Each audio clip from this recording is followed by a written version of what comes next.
जर काय परत अडलं तर विचारा. म्हणजे नेटवर्कचा इश्यू काही येत असेल, आवाज येत नसेल तर विचारा परत. हो, सो चालेल. हाँ, सो बेसिकली हम क्या देख रहे थे कि फंक्शंस, मैं रिपीट करता हूँ एकदा परत. सो हम फंक्शंस देख रहे थे. लास्ट लेक्चर में हमने फंक्शंस देखा था. फंक्शंस क्या होते हैं? सेट ऑफ रीयूजेबल कोड जिसे हम वापस यूज कर सकते हैं जब हमें जरूरत पड़े.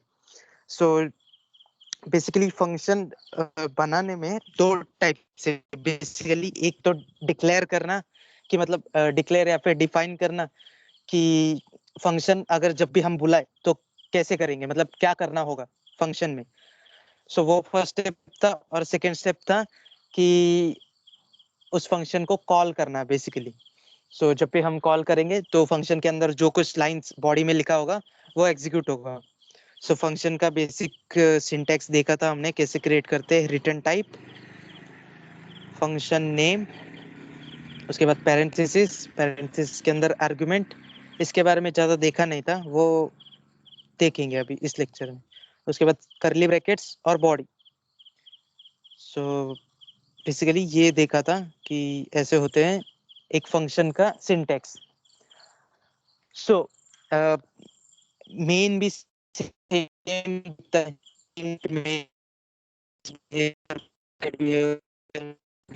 रिटर्न जीरो भी हो रहा है.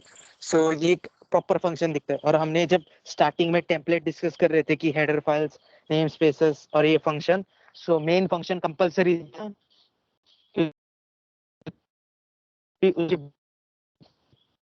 सो वो क्या होता है, अब जो बाहर का कोड होता है वो अभी देखेंगे हम क्या क्या होता है, किससे होता है. सो इसके लिए मेन फंक्शन बताया था. और अभी जैसे हम कुछ अगर कोई प्रोग्राम बनाते हैं तो कहीं ना कहीं से तो शुरू होना चाहिए, स्टार्ट पॉइंट चाहिए. कि एक मेन फंक्शन बनाया था और वो इंटरनली, मतलब जब भी ये प्रोग्राम एग्जीक्यूट इसलिए हर प्रोग्राम में मेन फंक्शन कंपलसरी होता है सी प्लस प्लस के. सो बेसिकली हमने एक दो एग्जांपल्स भी देखे थे फंक्शन, तो देख लेंगे. सो मेरे को एक सब्सट्रैक्शन फंक्शन बनाना है. सो उसका मेरे को कोड बताओ कैसे होगा. डेटा टाइप का इंटीजर. सो इंटीजर, उसके बाद क्या आएगा,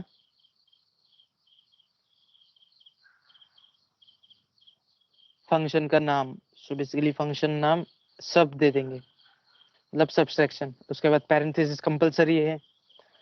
और हमने ये देखा था कि इस पैरेंथेसिस के अंदर अगर हम कुछ वेरिएबल्स दे, मतलब बेसिकली कुछ पैरामीटर्स दे, सो उसे हम यूज कर सकते हैं हमारे बॉडी में. बेसिकली हम विदाउट पैरामीटर्स का पहले देख लेंगे एग्जांपल.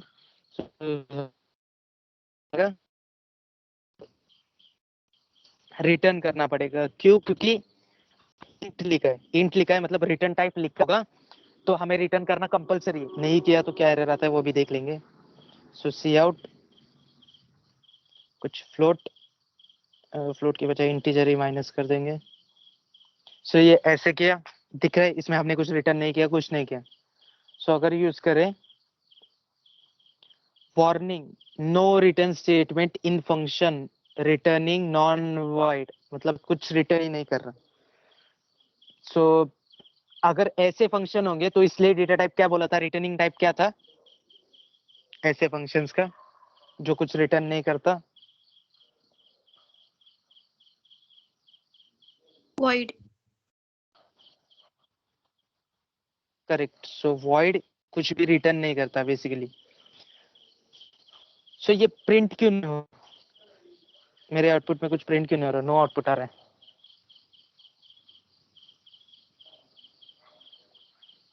मैंने यहाँ पे सी आउट तो करेक्टली दिया है, यहाँ पे अभी कुछ एरर भी नहीं है क्योंकि वॉइड करेक्ट है, नाम दिया है, पैरेंथेसिस बॉडी में भी सी आउट किया है 4-6, पर ये एग्जीक्यूट क्यों नहीं हो रहा. Function calling. Correct. So function calling नहीं किया हमने. हमने क्या बोला था, मेन में जो कुछ लिखा जाएगा वो ही सिर्फ एग्जीक्यूट होता है, पर हमने मेन में कुछ लिखा ही नहीं है, सिर्फ एक फंक्शन बना के छोड़ दिया है. सो मेन में जो भी लिखते हैं वही सिर्फ एग्जीक्यूट होता है। सो यहाँ पे कुछ भी नहीं लिखा, रिटर्न हो गया, फंक्शन चालू होते ही खत्म हो गया, इसलिए आउटपुट नहीं आया। पर फंक्शन कॉलिंग रह गया था, इसलिए हमारा ये एग्जीक्यूट नहीं हुआ। अगर मैं अभी सब लिखूं और ये पैरेंथेसिस कंपलसरी सिंटेक्स था बेसिकली फंक्शन कॉलिंग का। सो वो क्या था, फंक्शन नेम था और ये ऐसे ब्रैकेट्स थे। सो ये अगर एग्जीक्यूट करेंगे, सो अभी सी आउट हुआ है -2। सो बेसिकली अभी कॉल भी हुआ है, डिक्लेयर भी किया है, हमने सब कुछ किया है। बेसिकली इसके बाद देखा था आर्ग्यूमेंट्स के साथ कैसे खेले। मतलब हर टाइम तो 4-6 ही नहीं करना होता, हमें ऑपरेशन वही परफॉर्म करनी होती है, पर इनपुट चेंज होता है।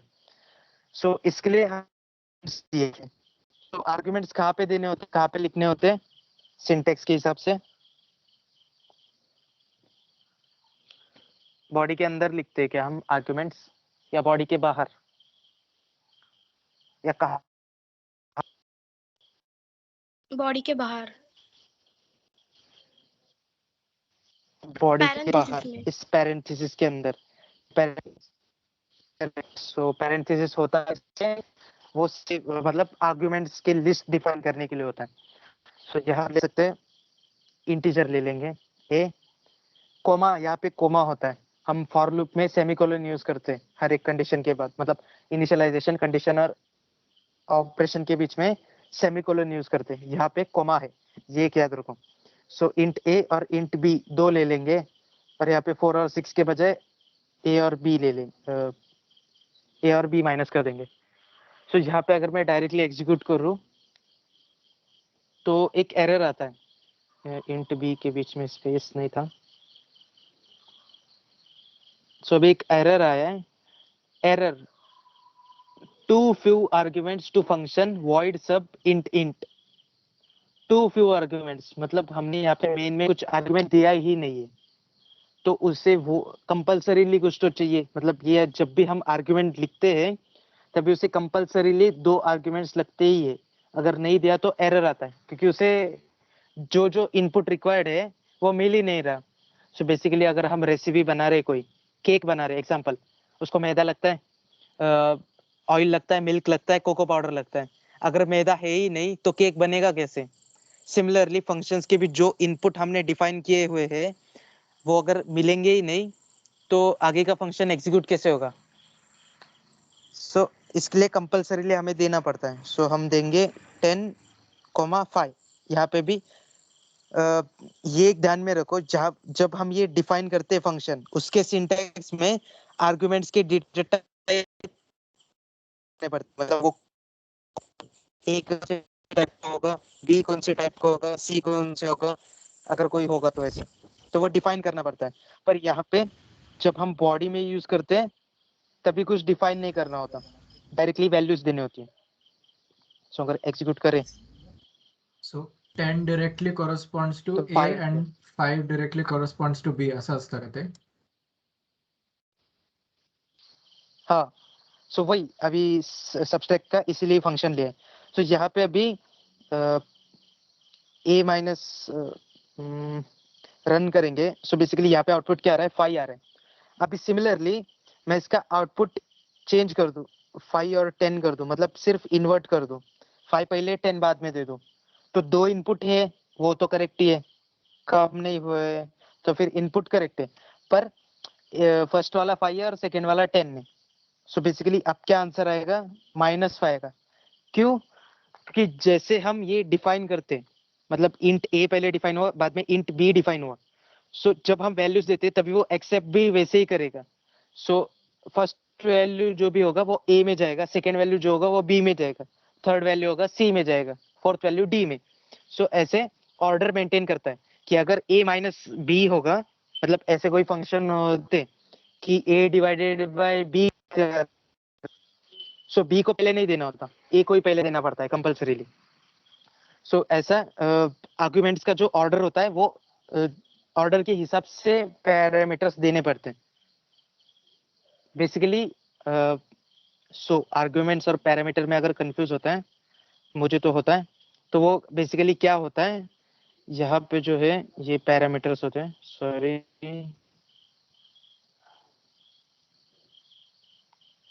पैरामीटर। सो हम ये जो लिखेंगे इंट बी स्पेसिफिक नहीं है, वैल्यू 10 ही आएगी, ये हमको पता है, बी की वैल्यू 5 ही आएगा, ये पता है क्या? नहीं, ये क्या है बेसिकली पैरामीटर्स है। पैरामीटर्स कैसे ऊपर नीचे हो सकते हैं, जैसे वो ये होता है स्लाइडर होता है, देखो वॉल्यूम बटन का, सो वो एक पैरामीटर होता है, वॉल्यूम कम करो ज्यादा करो। पर आर्गुमेंट क्या होता है, हम उसे दे रहे स्पेसिफिक वैल्यू दे रहे, 5 मतलब 5 ही दे रहे, 10 मतलब 10 ही दे रहे, 100 दे रहे तो 100 ही दे रहे, वो स्पेसिफिक वैल्यू होता है। सो बेसिकली जो फंक्शन डिक्लेरेशन के टाइम में जो होता है वो होता है पैरामीटर, और जो फंक्शन कॉलिंग के टाइम में आता है वो होता है आर्गुमेंट्स। सो ये ऐसा होता है बेसिकली। एक बार देख लो, गलत बोल रहा हूँ तो कभी चेक कर लो कि पैरामीटर्स और आर्गुमेंट्स का डिफरेंस, पर बेसिकली यही करेक्ट है, क्योंकि पैरामीटर को हम चेंज कर सकते हैं और आर्गुमेंट्स जो होता है वो हमें फंक्शन कॉलिंग के टाइम पे मिलता है, क्योंकि हाँ वो जरा सा एडवांस स्टफ है। लिनक्स में हम जब ऑपरेशन परफॉर्म करते हैं तभी उस फंक्शन नाम के बाद हम कुछ वैल्यू भी दे देते हैं, सो वो उसे आर्गुमेंट के जैसे लिया जाता है, सिस्टम आर्गुमेंट्स बोलते हैं। सो वैसे वो थोड़ा सा एडवांस स्टफ है जब हम लिनक्स के कमांड लाइन पे यूज करते हैं, पर जस्ट समझने के लिए मैंने वैसे याद में रखा है। सो बेसिकली ये 5 और 10 क्या है, स्पेसिफिक वैल्यूज है और ये आर्गुमेंट्स है, और ये जो इंट ए और इंट बी है ये है पैरामीटर्स बेसिकली। सो हम पैरामीटर्स यूज कर सकते हैं इसके बॉडी के अंदर। सो अभी ये बेसिकली मैंने क्या कहा, ये वेरिएबल्स होते हैं, मतलब बेसिकली वहां के उस फंक्शन में के वेरिएबल्स होते हैं। अगर वेरिएबल्स होते हैं सो मैं यहाँ पे भी यूज कर सकता हूँ, ए और बी को यहाँ पे भी प्रिंट कर देंगे। बेसिकली ए और बी को 5 और 10 मिला, सो यहाँ पे भी प्रिंट होना चाहिए। सो यहाँ पे कुछ एरर आ रहा है, error A was not declared in the scope. ये हम देखते थे कभी आता था जब वेरिएबल हमने डिक्लेयर नहीं किया होता था, हम डिक्लेयर तक पढ़ते थे पर इन द स्कोप का मीनिंग नहीं समझा अब तक। सो वो समझने का अभी टाइम आया। Error A was not declared in the scope, मतलब बेसिकली डिक्लेयर करना क्या होता है, एक वेरिएबल का नाम देके उसे मतलब उतना मेमोरी स्टोर करना। बेसिकली अगर इंट ए करें सो ये क्या हो गया, ये डिक्लेरेशन हो गया, हम डिक्लेयर कर रहे हैं कि ए नाम का एक वेरिएबल है हमारे इसमें। पर यहाँ पे क्या एरर आ रहा है, ए was not declared in the scope. So basically is variables का जो होता है ना एक लाइफ टाइम होता है, जैसे हमारा लाइफ टाइम है, इंडिया में पैदा हुए, इंडिया में ही रह गए, यहाँ पे मर गए। अभी कोई कोई ऐसा होता है यहाँ से इंडिया में पैदा होता है, जाता है अमेरिका में, वहां पे पढ़ता लिखता है, फिर कहीं और जगह पे जाता है, फिर कहीं और जगह पे लाइफ खत्म हो जाती है। सो ऐसे ही सेम वेरिएबल्स का भी एक लाइफ टाइम होता है। सो जो डिक्लेयर इस दो मतलब ये जो ये होता है ना करली ब्रैकेट्स दो, सो ये कोई कंट्री मान लो, सो ये कंट्री में पैदा हुआ है, मतलब ये इंट ए अगर दे दिया, सो यहाँ पे भी ए नाम का बंदा पैदा हुआ है, सो यहाँ पे हम उससे यूज कर सकते हैं। पर जो यहाँ का बंदा है, अमेरिका का बंदा है, वो अभी इंडिया में प्रेजेंट नहीं है। सो ऐसे ये जो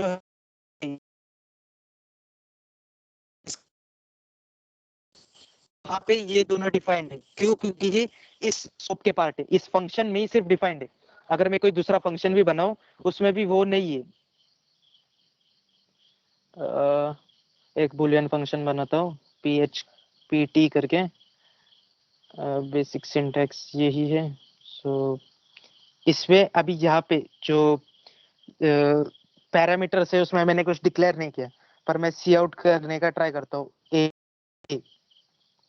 तो ये जो करली ब्रैकेट है ना इसका ये स्कोप अलग है, ये स्कोप किसका है, पीटी का स्कोप है, ये स्कोप किसका है, सबस्ट्रैक्ट का स्कोप है, ये स्कोप किसका है, मेन फंक्शन का स्कोप है। सो स्कोप मतलब बेसिकली क्या होता है, उसके एक जगह एक ये उतनी जगह में ही वो सिर्फ एग्जिस्ट करता है। जैसे हम स्टेट बोलते हैं कि solid state, liquid state, air, air सब जगह पे प्रेजेंट होता है, पर स्पेस में प्रेजेंट नहीं है, वहां पे सिर्फ वैक्यूम होता है, वैक्यूम मतलब कुछ भी नहीं होता। सो एयर का भी सिर्फ अर्थ के आसपास ही एयर होता है। सो मतलब उसका एक स्कोप है कि अर्थ के बाहर वो नहीं मिलेगा। सिमिलरली ये जो इंट ए एंड बी है ये सिर्फ सबके अंदर ही मिलेगा, सब फंक्शन के, इसके बाहर कहीं पे भी पीटी में भी नहीं मिलेगा, मेन में भी नहीं मिलेगा। सो इसका स्कोप क्या है, सिर्फ सबका है, मतलब एक लोकल स्कोप है, वो लोकल गांव का बंदा है, ए और बी। ये क्या है, ये मेन भी एक लोकली, ये जो पर्सनल होते हैं ना, मतलब सिर्फ एक ही जगह पे उतने ही इसमें रिजर्व्ड होते हैं। सो ये सब लोकल स्कोप है, ये ए और बी का यहाँ का लोकल स्कोप है। सो ये सिर्फ यहाँ पे ये यूज हो सकते हैं, यहाँ पे ए और बी डिक्लेयर नहीं किए, सो ये ए का स्कोप नहीं है यहाँ पे। सो अगर एग्जीक्यूट करें, लाइन नंबर 9 पे एक एरर आएगा कि ए वाज not declared in the scope. Similarly main में ए डिक्लेयर्ड है, बी डिक्लेयर नहीं है, सो बी के लिए एरर आएगा। सो यहाँ पे 9 फर्स्ट एरर जो है वो 9 नंबर के लाइन के लिए, 9 नंबर के लाइन पे पीटी है, ए वाज not declared in this scope, मतलब उस स्कोप में, उस जो करली ब्रैकेट से या फिर उस फंक्शन का जो एरिया है उस फंक्शन में वो डिफाइन नहीं हुआ है। और नीचे जो एरर है, बी वाज not declared in this scope, so वो मेन में डिक्लेयर नहीं है। मतलब ऐसे एरियाज रहता है ना उनका, उनका खुद का गुंडों का एरिया रहता है कि ये एरिया मेरा है, वो एरिया तेरा है, सो इस एरिया में मेरा राज चलता है। सो वैसे ही ए का राज मेन में है, ए और बी का राज सब में है, पर पीटी में किसी गुंडे का ए और बी का राज नहीं चल रहा। सो वहां पे उसका बेसिकली स्कोप नहीं है, वो वहां पे उसका रौब नहीं जमा सकता। सिमिलरली वैसे उसको दो,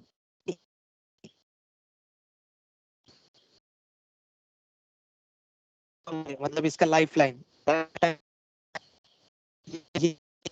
जो के अंदर होते हैं। सिमिलरली अगर मुझे कोई ऐसा बनाना है जिसका स्कोप हर जगह पे हो, मतलब वो ग्लोबल हो, ये क्या हो गया, ये तो लोकल हो गया, ये भी लोकल है, ये भी लोकल आदमी है, पर मुझे अभी एक ग्लोबल बनाना है। जैसे अगर हम करेंसी देखें तो सिर्फ इंडिया में चलता है, सो ये ए और बी कैसे है, यहाँ का जो ए है ये पाकिस्तान की करेंसी, करेंसी तो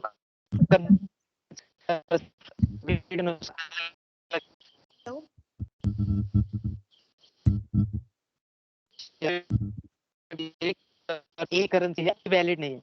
सिमिलरली मुझे ग्लोबल करेंसी बनाना है, हॅलो, जैसे अपना डॉलर है, हर जगह पे उसका।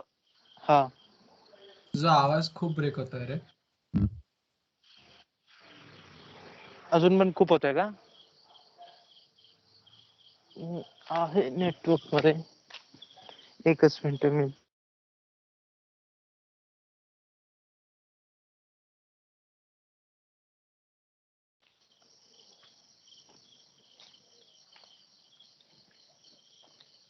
सो स्क्रीन दिसते आणि आवाज येतोय आता?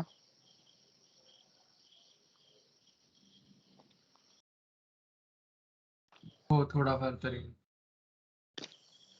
बेटर आहे मागच्या पेक्षा. हो, असं आधी म्हणजे नीट येतो आणि बॅकग्राऊंड मग व्हॉइस येते मध्येच का कधीतरी माझा अचानक आवाज ब्रेक कट होतो. होतोय? ब्रेक होतोय का? मोस्टली नेटवर्क फ्लक्च्युएटिंग असेल, सो तसं होत असेल. मोस्टली अजूनपर्यंत नाही झालं, पण बघतो. कुठल्या पॉइंट मध्ये डाऊट आहे का, म्हणजे काही स्कोप बद्दल? स्कोप काय येते कळलं का, रिपीट करू? एकदा रिपीट कर फक्त शॉर्ट. सो बेसिकली स्कोप काय असतं, एक टाइपचं एक्झिस्टन्स असतं. जसं आपण करन्सी पाहतो, इंडियाची करन्सी पाकिस्तानमध्ये चालते का किंवा अमेरिकामध्ये चालते का? नाही. इंडियाची करन्सी जी रुपीज आहे त्याच्या फक्त एक एक्झिस्टन्स आहे. इंडियाचा जो बॉर्डर आहे त्यातच फक्त ते व्हॅलिड आहे. त्याच्या बाहेर घेऊन गेलं तर ते फक्त एक पेपर आहे, काही कामाचं नाही ते पेपर. जसं डिमॉनिटायझेशन टाइमला झालं 500 आणि 1000चे पेपर बनवून गेले ते झटक्यात, तसंच त्याचं काही या इंडियाच्या एरियाच्या बाहेर काही एक्झिस्टन्स नाहीये. सिमिलरली जर मी दुसरं कुठलं बॅरिन असेल तर तिथला दिनार आहे करन्सी, किंवा पाकिस्तानची काही करन्सी असेल ती, किंवा कुठलीही असेल, सो त्या करन्सी कसे आहेत, त्यांच्या त्यांच्या एरियाज मध्ये लिमिटेड आहेत. असं नाहीये की सगळीकडे चालतात, ते ग्लोबल नाहीयेत. सो ते कसे आहेत की फक्त तेवढ्याच एरियामध्ये आहेत. सिमिलरली हे जे व्हेरिएबल आहे इंट ए आणि इंट बी, ह्याची फक्त एक स्कोप आहे, या दोन कर्ली ब्रॅकेट मध्येच यूज करू शकतो आपण. सिमिलरली इथं काय कुठलाच आपण व्हेरिएबल डिक्लेअर नाही केला, पण आपण यूज करतोय. सो इथं एक एरर येईल की हा डिक्लेअर्ड नाहीये या स्कोप मध्ये. इथं पण ए डिक्लेअर्ड आहे फक्त, बी डिक्लेअर्ड नाहीये. हा जो ए आहे इंटीजर आणि हा जो ए आहे, हे दोन वेगवेगळे हे आहे, दोन वेगवेगळे ए आहेत. बेसिकली नेपाळमध्ये पण इंडियनची करन्सी चालते. बेसिकली ते एक्झाम्पल नाहीये. आता म्हणतात ना की एका माणसासारखे 7 लोक असतात, म्हणजे एका ह्याच्यासारखे माणसासारखे सिमिलर 7 लोक असतात. पण बेसिकली ते कसे असतात, वेगवेगळे असतात. युनिक आयडेंटिटी आहे. तसंच सेम हा जो इंटिजर ए आहे याची एक युनिक आयडेंटिटी आहे, आणि हिथला जो ए आहे ह्याची एक युनिक आयडेंटिटी आहे. म्हणजे बेसिकली ते नावानी सेम आहेत, पण त्यांच्या मेमरी लोकेशन वेगवेगळे आहेत. बेसिकली आपण व्हेरिएबल स्टोअर करतो तर मेमरी लोकेशन वरनच करतो. सो त्यांचे मेमरी लोकेशन जे आहेत ते वेगवेगळे आहेत. बेसिकली आपण ट्राय करू. ए हिथला ए आणि त्यानंतर हिथला ए प्रिंट करू. बी काढू कारण एरर येईल, आणि हा फंक्शनच काढून टाकू कारण की हा फंक्शनचा काही यूज नाही. सो जर हे एक्झिक्यूट केलं, सो हे थोडस कन्फ्युज होत असेल. सो एंडेल, इथं पण एक एंडेल. सो जर एक्झिक्यूट केलं हे ए मायनस बी, ते तर व्हॅल्यू आली. त्यानंतर त्या दोन जे मेमरी ऍड्रेसेस आहेत सिमिलर दिसत असतील, पण लास्टचे 2 डिजिट्स बघा, 8C 8A. तर हे काय, याच्या समोर आपण स्ट्रिंग पण लिहू की कुठून आलेला आहे हा ए. सो हा आहे फंक्शन मधला. सो मी एफ लिहितो फक्त शॉर्ट मध्ये, एफ आणि स्पेस, आणि इथं लिहितो इथं एम आणि स्पेस, म्हणजे मेन फंक्शन मधला. सो बेसिकली एक्झिक्यूट, एरर येईल. सो इथं जर एक्झिक्यूट केलं तर बघा, एफ मधला ऍड्रेस जो आहे तो वेगळा आहे, 8655C, आणि फंक्शन मधला जो ए आहे त्याचा वेगळा ऍड्रेस. म्हणजे बेसिकली ते कॉपीज नाही आहेत एकमेकांच्या, ते युनिक आहेत स्वतःहून. नाव सेम आहे ते चालतं, स्कोप मध्ये असे वेगवेगळी नावं चालतात, बट ती एकमेकांची डुप्लिकेट नाहीयेत किंवा कॉपी नाहीत. ए सेपरेटली त्याचा वेगळा आहे सबस्ट्रॅक्ट फंक्शन मधला, आणि इंट फंक्शन मधला जो ए आहे तो सेपरेटली वेगळा आहे. असे हे कन्फ्युजन अवॉइड करण्यासाठी आपण बेसिकली रिकमेंड करतो की नावच चेंज द्या. तो ए असेल तर हे A_M द्या, म्हणजे कळण्यासाठी असं. सो ते कसं असतं की आपल्याला इझिली कळून जातं. बेसिकली कंपायलर मध्ये म्हणजे आपण युज करताना केव्हा केव्हा काय होतं की हा ए जर मला इथं द्यायचा असेल, सो ए मध्ये ए दिला किंवा ए मध्ये बी दिलं तर ते कन्फ्युज होतं जेव्हा मोठे मोठे प्रोग्राम्स होतात. सो एक हे चांगली काय म्हणतात त्याला, कोडिंग प्रॅक्टिस म्हणतात की नावं द्या, म्हणून म्हणतात चांगले व्हेरिएबल्स नावं द्या, चांगले फंक्शन नावं द्या, की कळेल तुम्हाला तो फंक्शन काय तसं. सो हेच ऍड्रेस वेगवेगळे आहेत हे दिसतंय आपल्याला क्लिअरली. असं आहे. इथं आपण वॉइड दिलाय, आपण रिटर्न करू वॉइडच्या ऐवजी. सो रिटर्न इंट करणार कारण की दोन्ही इंट घेतोय. सो Coutच्या जागी आपण रिटर्न करू RETURN रिटर्न. एंड लाईन वगैरे नाही येणार, डायरेक्टली सेमीकोलन. आणि आता रिटर्न म्हणजे काय करणार, डायरेक्टली तिथं ते फंक्शन मधनं बाहेर येणार. बेसिकली आता दिसतंय याच्यानंतर एक Cout लिहिलाय मी. जर मी हे एक्झिक्यूट केलं,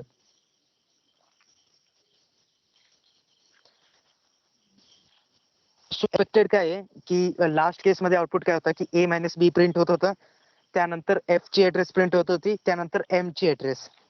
F आणि M म्हणजे बेसिकली फंक्शन मधला ए आणि मेन फंक्शन मधला ए.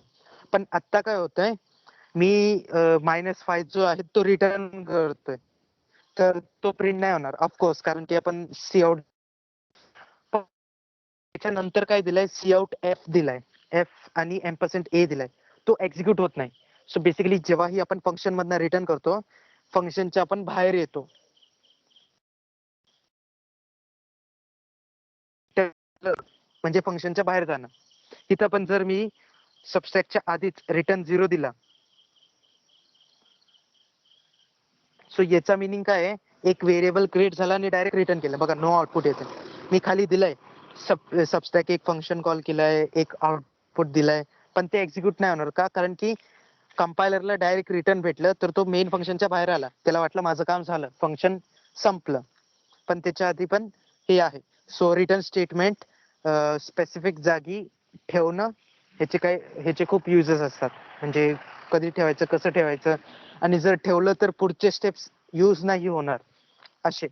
सो ते जेव्हा आपण प्रोग्राम करणार ना तेव्हा अजून क्लिअर होईल हे सगळं. बेसिकली रिटर्नचं हे झालं. आपण पॅरामीटर्स बद्दल पाहिलं, स्कोप पाहिलं. स्कोप मध्ये एक पॉइंट राहिलं, सो रिटर्न ए मायनस बी, सो स्कोप कसा होता, याचा स्कोप हा ए आणि बी चा या दोन कर्ली ब्रॅकेट्स मध्ये आहेत, याच्या आतला स्कोप याच्या आत आहे. सो सब 10,5. सो याच्यात कुठलेच व्हेरिएबल नाहीत. सो बेसिकली इथंच दोन व्हेरिएबल्स आहेत, ए आणि बी. पण कसं असतं ना कधी कधी, की मला एक थ्रू आउट प्रोग्राम एक स्पेसिफिक व्हेरिएबल ठेवायचं असतं, जे सेम व्हॅल्यूज देईल. असे मला कॉपीज नाही करायचे की इथे एक युनिक कॉपी, तिथे एक युनिक कॉपी. मला एक ऑल ओव्हर दी प्रोग्राम, म्हणजे आपण म्हणतो ग्लोबल हे बनवायचं व्हेरिएबल. जसं आता आपल्या करन्सीज मध्ये पाहिलं तर डॉलर हा ग्लोबल आहे का, कारण की कुठलीही करन्सी असेल तर ते डॉलर मधनं कन्वर्ट होऊन आपल्याला बाकी याच्यात कन्वर्ट करता येते. सो आता डॉलर काय झालंय, ग्लोबल करन्सी झाली आहे की सगळे ते एक्सेप्ट करतात. सिमिलरली ग्लोबल व्हेरिएबल बनायचं असेल, सो कसं आपण करू शकतो, मेन मध्ये नाही करणार, कारण की मेन मध्ये त्याचं फंक्शन आहे, म्हणजे त्या ब्रॅकेटच्या आतच राहतं ते. फंक्शन मध्ये पण आपण नाही करू शकत. सो फंक्शनच्या आधी जे इथं स्पेस असतात ना, सो बेसिकली जर मी हे कट केला, सो इथं हा जो स्पेस असतो ना, इथं आपण करू शकतो. इथं आपण जे काही करतो ना ते ग्लोबल असतात, म्हणजे सगळे प्रत्येक फंक्शन, प्रत्येक क्लास, प्रत्येक ऑब्जेक्ट, प्रत्येक जे काही प्रोग्राम मध्ये असेल ते ऍक्सेस करू शकतं, ग्लोबल आहेत हे. सो इथं मी एक इंट काहीतरी वेगळंच नाव देतो, नम देतो, आणि त्याला पाहिजे तर इनिशियलाइज करू शकता. पण नाही केलं तरी इथं ग्लोबल जे व्हेरिएबल्स किंवा ग्लोबल जे काही असतात ना ते झिरोनी इनिशियलाइज होतात केव्हाही. आपण मेन मध्ये कसं बघतो की त्याच्यात गार्बेज व्हॅल्यू असते, कधी कधी रॅन्डम नंबर काहीतरी येतं, काही पण येतं. पण ग्लोबल जे व्हेरिएबल असतात ना ते कधीही कधी पण दरवेळेस कंपल्सरीली झिरोनी इनिशियलाइज होतात. जर मी इथं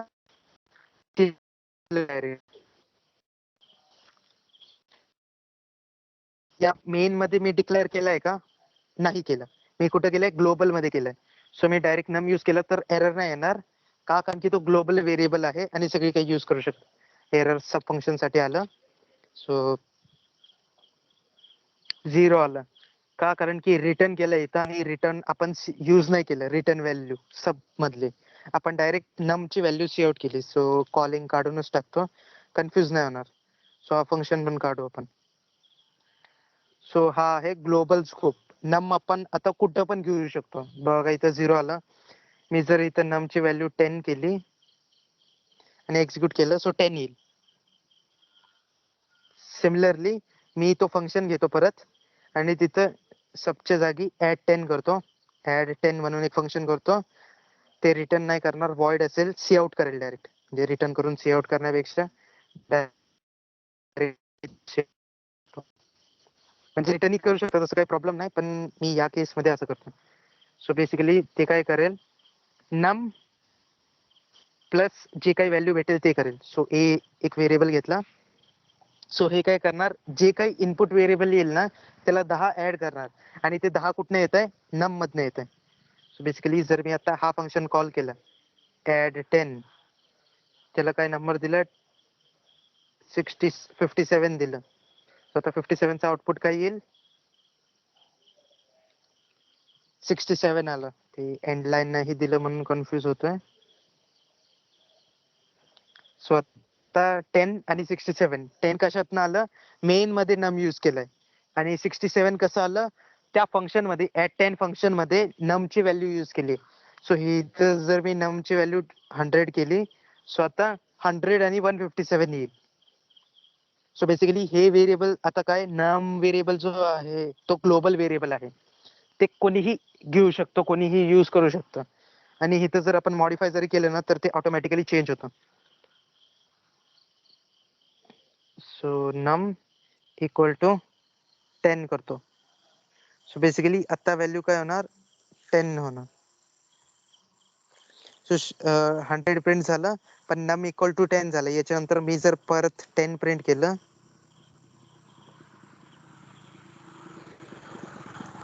सो पहिले डायरेक्ट मी नमची व्हॅल्यू जी होती ती प्रिंट केली. सो 100 आलं. 100 आल्यानंतर मी ऍड 10 फंक्शन वापरलं. त्याला पॅरामीटर आता आपण एक काम करू, पॅरामीटर नाही द्यायचं पण कॉलिंग मध्ये द्यायचं. म्हणजे पॅरामीटर डिफाईन नाही करायचं पण आर्ग्युमेंट द्यायचं. तो काय होणार ते एरर बघू. Too many arguments. मागच्या टाइमला आपण जेव्हा आर्ग्युमेंट दिलं नाही, टू फ्यू आर्ग्युमेंट्स. सो हे एरर पण लक्षात ठेवा. टू मेनी केव्हा येणार, जास्त दिले आपण. टू लेस टू फ्यू कधी येणार, जेव्हा आपण कमी दिलाय आर्ग्युमेंट. सो असे हे एरर्स पण कामाला येतात. कधी कुठं काय चुकलंय ते बघण्यासाठी. सो ते झालं. आणि आपण काय बघत होतो, काही नंबर द्यायचं नाही, नमची व्हॅल्यू बघत होतो. सो हा नम कुठनं पण चेंज होऊ शकतो. सो स्टार्टिंगला नमची व्हॅल्यू 100 होती. सो 100 व्हॅल्यू आली. त्यानंतर मी ऍड 10 म्हणून एक फंक्शन वापरला. त्याच्यात काय केलं, नमची व्हॅल्यू 10 करून टाकली. त्यानंतर जेव्हा मी प्रिंट करतो नमला, तेव्हा काय आउटपुट येते, 10 येते. म्हणजे बेसिकली ग्लोबल व्हेरिएबल चेंज झालाय. सो असं जसं या केसेस मुळे म्हणजे ग्लोबल कसं आहे, कोणी पण कुठं पण चेंज करू शकतं. आता मी मेन मध्ये फंक्शन असेल तर तो चेंज करेल, किंवा कुठला जर एक फंक्शन असेल चुकून माझं नाव सेम झालं सो ते चेंज करेल. असं कोणीही येता जाता चेंज करू शकतं. म्हणून हे ग्लोबल जास्त यूज होत नाही. लोकल ठेवतो आपण.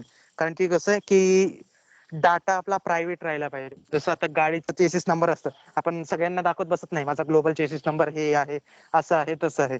ते लोकल ठेवतो आपण, प्रायव्हेट ठेवतो, की जिथं काम आहे तिथं तिथं यूज करतो, बाकीच्या जागी ते काढत नाही. तसंच सेम इथं जसं ए आणि बी होतं, सो ते बाकी कुठे लागत नव्हतं, फक्त फंक्शन मध्ये कामापुरतं लागत होतं. सो कामापुरतं वापरायचं आणि तिथं सोडून द्यायचं. हे असे लोकल, म्हणून आपण जास्त ग्लोबल यूज करत नाही. पण केव्हा केव्हा यूज होतात ह्याच्या प्रॅक्टिस मध्ये. बेसिकली जॉब जेव्हा आपण करत असतो त्या कामांमध्ये, प्रोफेशनल कामांमध्ये यूज नाही होत एवढं, कारण की असं डेटा कुठेही चेंज होऊ शकतं. पण कॉम्पिटिटिव्ह प्रोग्रामिंग करताना अरेज जे असतात, आता आपण पुढच्या थोड्या ह्याच्यात पाहणार आहे की अरे कसे पास करायचे फंक्शनला. ते जरासा प्रॉब्लेमॅटिक प्रोसेस आहे. 1D अरे इझिली पास होतो, 2D 3D अवघड जातं. सो त्यासाठी आपण ग्लोबल अरेज बनवू शकतो तिथं. ते पण क्वेश्चनच्या हिशोबाने असतं, पण जस्ट फॉर आयडिया एक्झाम्पल दिली कुठे यूज होतो तो. सो आता आपण पहिले पॅरामीटर्स कसे यूज करायचे, लोकल आणि ग्लोबल स्कोप. सो बेसिकली आपण फॉर लूप मध्ये पण, जेव्हाही आपण फॉर लूप क्रिएट करतो, इथे एक इंटिजर बनवतो. Integer equal to 0, i less than 5, i plus plus, आणि यानंतर हे कर्ली ब्रॅकेट देतो. सो कर्ली ब्रॅकेटच्या आत आपण सी आउट देऊ शकतो, सी आउट आय. तिथं काही एरर येणार नाही कारण की तो त्याच्या स्कोप मध्ये आहे. पण जर मी मेन फंक्शन मध्ये जर दिलं C out I, so error येतो. का, कारण की त्या स्कोप मध्ये डिक्लेअर नाहीये. सो बघा खालचा जो line number 14 column number 13, so इथं हे लाईन नंबर 14 दिसत असेल, इथं हे आय डिक्लेअर्ड नाहीये, असं ते एरर आहे. Error, I was not declared in this scope. So basically असं स्कोप असतो. जर मी हा आय काढला सो काहीच प्रॉब्लेम येणार नाही, कारण की ते आय जो आहे त्याच्या आतला, सो तो इझिली एक्सेस, म्हणजे तो त्या स्कोप मध्ये आहे. सो आता बघा फक्त खालचं लाईन काढलं, एरर गेला. ते फक्त स्कोप मध्ये नव्हतं म्हणून असं प्रॉब्लेम येत होता. सो हे लोकल स्कोप ग्लोबल स्कोप कळालं. यात काही डाऊट्स आहेत? नाही. ओके. सो फंक्शनचे पॅरामीटर्स पाहिले. आता आपण एक स्वॅप फंक्शन बघू. स्वॅप बेसिकली काय करतं, एका व्हेरिएबल मधलं व्हॅल्यू दुसऱ्या ह्याच्यात हे करतं, म्हणजे एका व्हेरिएबलची व्हॅल्यू दुसऱ्या ह्याच्यात आपण टाकू शकतो. Interchange basically. So interchange directly आपण विदाउट फंक्शन कसं करू शकतो.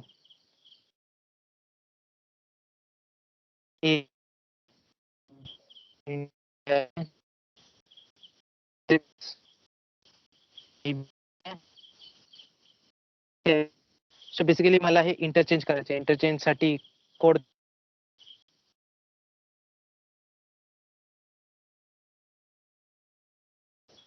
सो जर मी ए केलं आणि इक्वल टू ए केलं, सो होईल का स्वॅप. आपण जस्ट प्रिंट आउट करून बघू.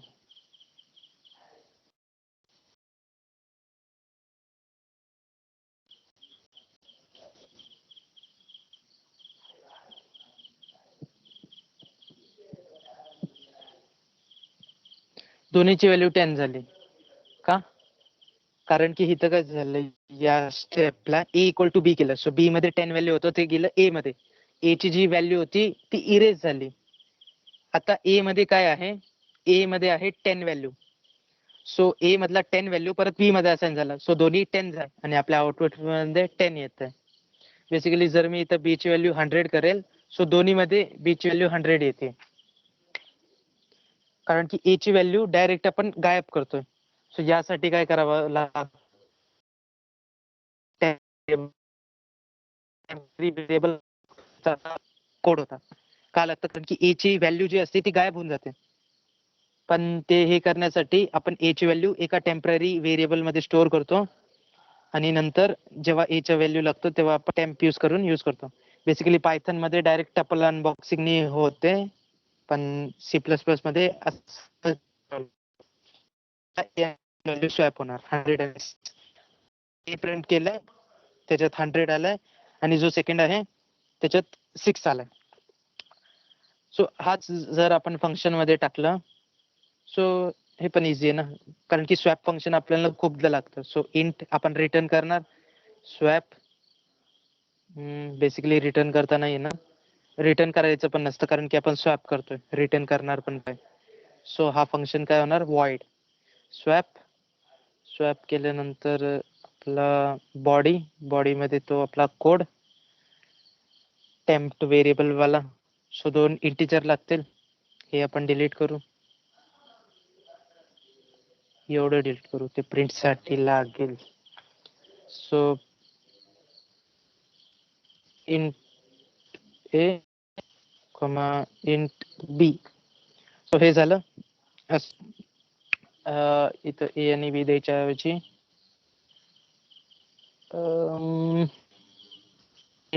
आपण ए इक्वल टू तो 6 वाला कोड असू दे. So B equal to 100. So हे झालं. आता आपण स्वॅप फंक्शन बोलवणार.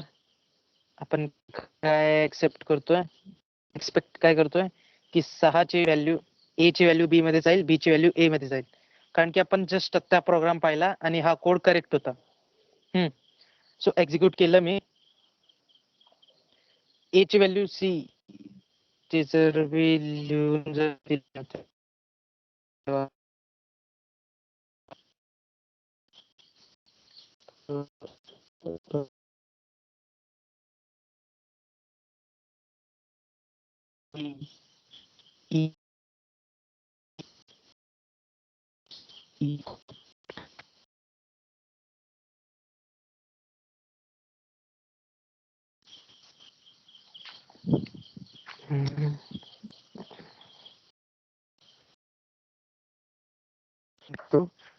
पहिल्याची व्हॅल्यू 30 पाहिजे, हे स्वॅप फंक्शन यूज करतोय.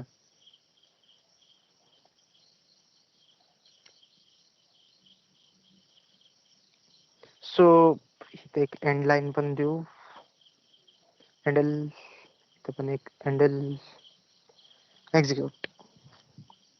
सो स्टार्टिंगला ए ची व्हॅल्यू 6 होती, बी ची व्हॅल्यू 100 होती. मी स्वॅप फंक्शन यूज केलं, त्यानंतर परत ए ची व्हॅल्यू 6च आहे, बी ची व्हॅल्यू 100च आहे.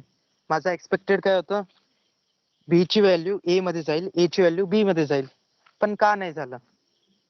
सो आपण जस्ट आता पाहिलं की स्कोप असतात, scope variable, local scope, global scope.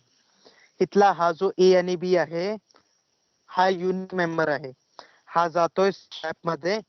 हा जो ए आहे हा वेगळा एक युनिक मेंबर आहे, हा जो बी आहे तो वेगळा युनिक मेंबर आहे. सो याच्या आतमध्ये जर मी प्रिंट केलं हे सेम, तेव्हा ते स्वॅप झालेत ए आणि बी मध्ये. पण जेव्हा बाहेर येतात तेव्हा त्याचा एक्झिस्टन्सच नाही. मी काय म्हटलं की त्या कोडच्या बाहेर, त्या ब्लॉक्सच्या बाहेर त्यांचं काय अस्तित्व नाहीये. सो हे पेस्ट आणि हे करण्याच्या आधी, सो बेसिकली स्वॅप करण्याच्या आधी एक्झिक्यूट करू.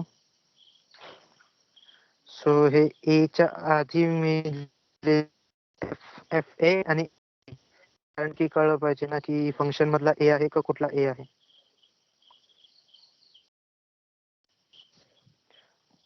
सो सगळ्यात पहिला ए कुठला प्रिंट झाला, इथला मेन फंक्शन मधला. सो मेन फंक्शन मधला ए प्रिंट झाला, काय झालं 6 आणि 100, 6 आणि 100. त्यानंतर काय झालं, ते दोन व्हॅल्यूज मी दिले स्वॅप मध्ये. स्वॅप मध्ये पहिला प्रिंट झालं एफ ए एफ बी, 6 आणि 100.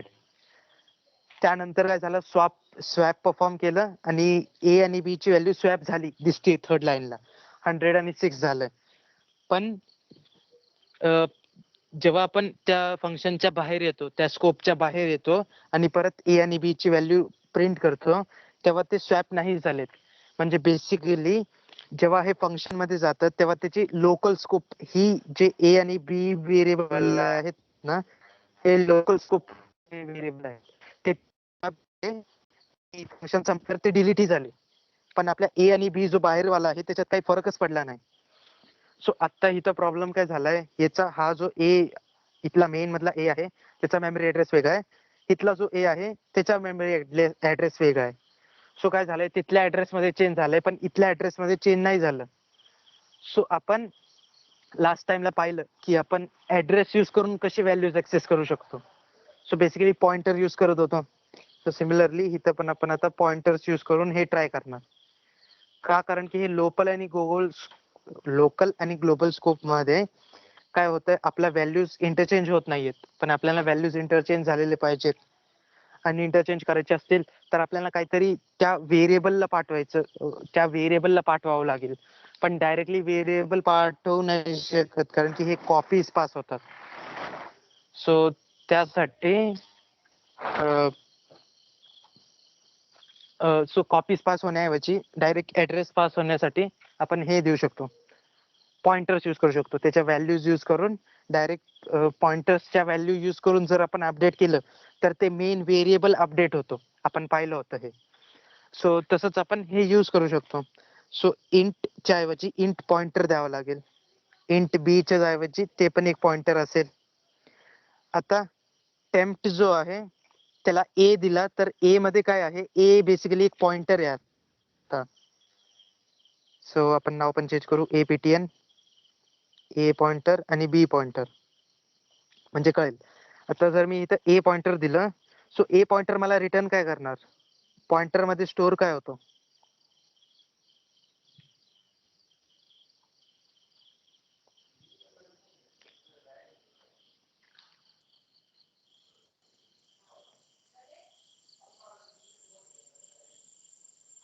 पॉइंटर मध्ये स्टोअर काय होतं, आपण पाहिले लास्ट लेक्चर्स मध्ये.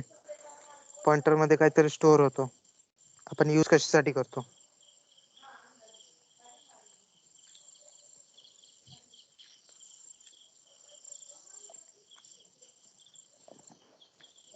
पॉइंटर्स आपण शिकलोच कशासाठी, काहीतरी स्टोअर करण्यासाठी, एक मेन गोष्ट स्टोअर करण्यासाठी. ती गोष्ट काय होती,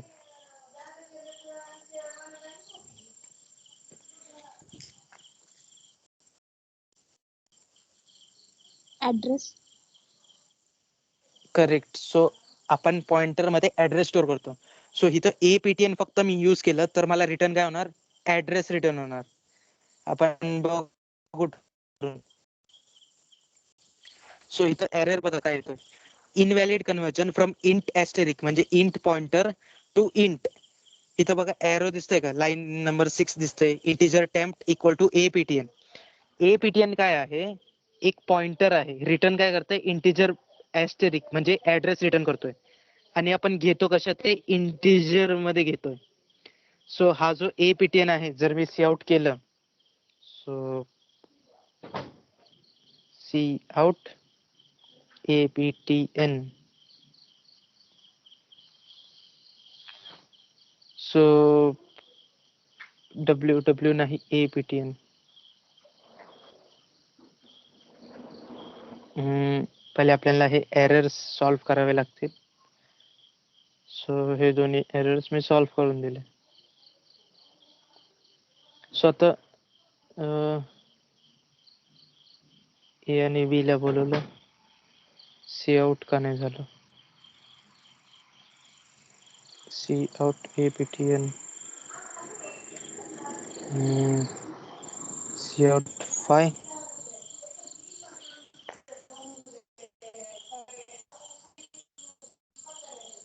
नो आउटपुट. मेन मध्ये स्वॅप कॉल केलं, स्वॅप मध्ये व्हॅल्यूज गेल्या.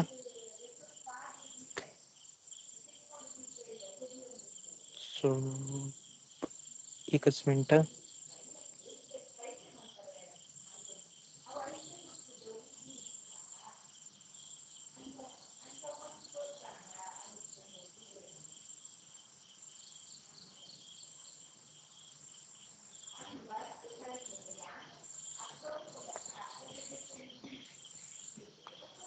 सो स्वॅप तर होतोय.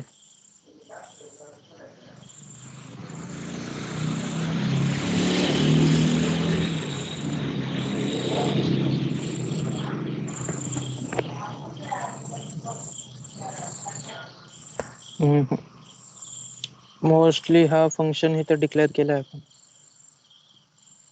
पण या टेम्प्ट मध्ये आपण व्हॅल्यू घेऊन बघू काय होतं.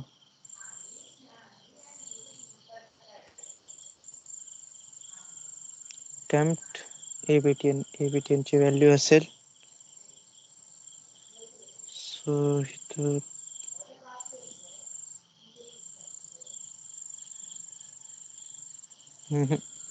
सो बेसिकली बहुतेक या ह्याच्यामध्ये ऍड्रेसेस प्रिंट होत नाही या फंक्शन्स मध्ये पॉइंटर्सच्या, कारण की ते पॅरामीटर्स आहेत. सो पॅरामीटर्सचे ऍड्रेसेस बहुतेक प्रिंट होत नाही, कारण की यूज करताना तर तसंच दिसतंय, प्रिंट होत नाहीयेत. सो बेसिकली प्रिंट नसतील होत तरी एज्युम काय करायचंय बघा, डायरेक्ट आपण हे एरर काय येतोय तो, सो जेव्हा आपण हे असं यूज करतो, सो जेव्हा असं यूज करतो तेव्हा काय एरर दिलाय त्यांनी, invalid conversion from int pointer to int. म्हणजे बेसिकली हा काय आहे, पॉइंटर आहे आणि आपण असाइन कशाला करतोय, इंटला करतोय. सो हे चुकतंय. यासाठी काय लागेल, इंटिजर व्हॅल्यू लागेल. आणि आपल्याला ऍड्रेस मधला व्हॅल्यू कसं भेटतं, त्याआधी ऍस्टेरिक लावून. सो आता ऍस्टेरिक एपीटीएन लावलं, सो या ऍड्रेसवर म्हणजे बेसिकली ए च्या ऍड्रेसवर जे काही व्हॅल्यू आहे ते ऍक्सेस होणार आणि ते टेम्प्ट मध्ये सेव्ह होणार. सिमिलरली आता बीपीटीएन हे ऍड्रेस चेंज नाही करायचे आपल्याला. आपल्याला काय चेंज करायचे, त्यामधली व्हॅल्यू चेंज करायचे. सो बीपीटीएन जी व्हॅल्यू आहे ते कशात जाणार, एपीटीएनच्या व्हॅल्यू मध्ये ऍस्टेरिक. टेम्प्ट जे आहे ते इंटिजर आहे, ते पॉइंटरला स्टोअर नाही करू शकत, त्याला पण एक इंटिजर लागेल जे आहे बीपीटीएन. हे ऍस्टेरिक साइनचं मिनिंग काय आहे, त्या ऍड्रेसवरची व्हॅल्यू ऍक्सेस करणे. सो बेसिकली ए च्या ऍड्रेसवरची व्हॅल्यू टेम्प्ट मध्ये सेव्ह झाली, बी च्या ऍड्रेसवरची व्हॅल्यू ए च्या ऍड्रेस मध्ये सेव्ह झाली आणि परत टेम्प्ट मधली व्हॅल्यू पी च्या पॉइंटर मध्ये सेव्ह झाली. आता हे एक्झिक्यूट करतो आपण, तेव्हा काय होतं, ए मध्ये 100, बी मध्ये 6. हे सिमिलरली पहिले जर प्रिंट केलं, सो आपल्याला ए मध्ये 6 आणि बी मध्ये हे येईल.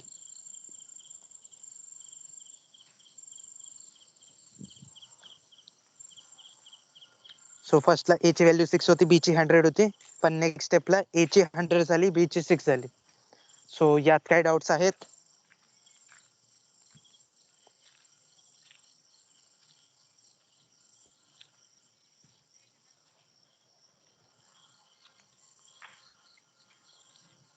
काय डाउट्स आहेत, काय समजलं नाही, पॉइंटर का वापरलं? का वापरलं कारण की ते लोकल स्कोपचा प्रॉब्लेम येत होता आपल्याला. त्या फंक्शन मध्ये स्वतःचा एक ए व्हेरिएबल बी व्हेरिएबल क्रिएट होत होतं. पण आपल्याला काय करायचं मेन जो व्हेरिएबल आपल्याला भेटतोय त्यामध्येच आपल्याला चेंजेस करायचे. त्याचं चेंजेस कसं करणार? इंटिजर व्हेरिएबल घेतलं तर ते कॉपी बनवतंय. सो यूज काय करू शकतो पॉइंटर. का? कारण की ऍड्रेस सेम असतात. ऍड्रेस कधी चेंज होत नाही. आणि पॉइंटर जेव्हा आपण पास करतो तेव्हा ते ऍड्रेस पास होतात. सो ऍड्रेस पास झाल्यानंतर आपण ऍड्रेस वर खेळू शकतो.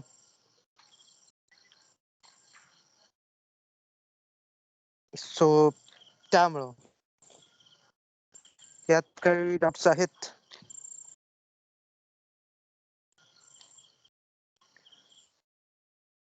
काही रिपीट करायचं असेल तर सांगा. काही कळलं नाही किंवा काही हे झालं काय असेल तर सांगा, रिपीट करतो. कुठला पॉइंट पाहिजे रिपीट ते सांगा, ते रिपीट करतो.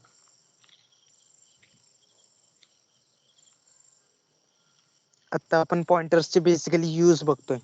पॉइंटर्स समजलो, ते थोडंसं अवघड गेलं. आता यूज बघताना ते अजून थोडं अवघड जाणार. का? कारण की पॉइंटरचं ते क्लिअर नसतील तर, म्हणजे बेसिक की पॉइंटर कसा यूज होतो, काय यूज होतो. सो काही डाउट्स असेल तर विचारू शकता किंवा काही क्वेरी असेल तर तेही विचारू शकता.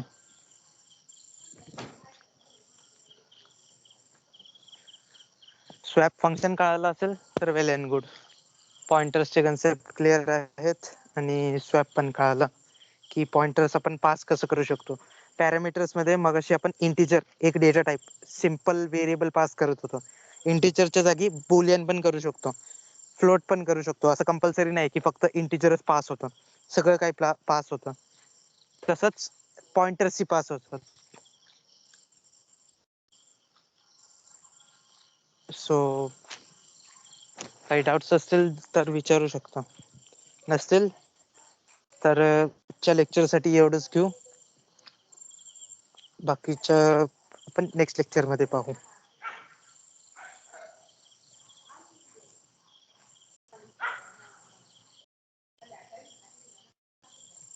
जर काही डाउट्स नसेल तर लीव्ह करू शकता. थँक्यू. Thank you for joining.